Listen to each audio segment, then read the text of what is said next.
அட ஆமாங்க. நீங்க பார்த்த டைம் கரெக்ட்டு தான். ஆக்சுவலா டைம் 2:30 மார்னிங் 2:30க்கே நாங்க வந்து பால்குடம் எடுத்துட்டு வெக்காளியம்மன் கோயில் போயிட்டோம். ஏன் அப்புட்னா, இன்னைக்கு வெக்காளியம்மன் கோயில்ல திருவிழா. அண்ட் தென் என்ன சப்ஸ்கிரைப் பண்ணாம பார்த்துட்டு இருக்கவங்க மறக்காம சப்ஸ்கிரைப் பண்ணிருங்க.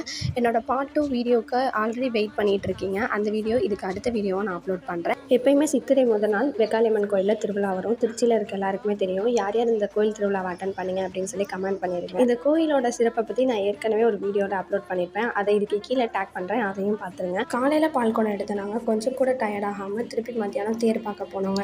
மத்தியானம் இந்த சின்ஸ் 10:30 அந்த டயத்துக்கு போனோம்.